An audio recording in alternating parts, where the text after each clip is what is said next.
যেমন মা তার তেমন মেয়ে। আজকে রেজাল্ট বেরিয়েছে, খুব খারাপ হয়েছে। মাকে একটু কাজ করে দেবো, পটিয়ে নেব, তাহলে মা আর বেশি বকবে না।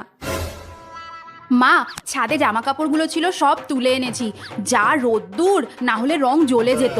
বাবা, কি হলো এর? রেখে দে, আমি ভাঁজ করে নেব। মা, দোকানে যাচ্ছি, কিছু কি আনতে হবে? তাহলে বলো, আসার সময় নিয়ে আসবো। বাবা, হলো কি এ মেয়ের? দেখ, টেবিলে লিস্ট রাখা আছে, আর টাকাও। ঠিক আছে। মেয়েটার হলো কি? এ তো এত ভালো মেয়ে নয়, কথা বলার আগেই কাজ করে দিচ্ছে। দেখতে হচ্ছে। মা, সব জিনিস নিয়ে এসে বাইরের টেবিলে রেখে দিয়েছি। আর এই নাও, তোমার জন্য একটা চকলেট এনেছি। রেজাল্ট কই? এই রে, মা জেনে গেছে। মানে, ভগবান বাঁচাও। আমি দীপার মাকে ফোন করেছিলাম, বললো তোদের রেজাল্ট দিয়েছে। যেমন মেয়ে তার তেমন মা। মেয়েটা আমার স্কুল লাইফ ফেল করে রেখেছে, আর ওর মা বাড়িটাও ছাড়ছে না।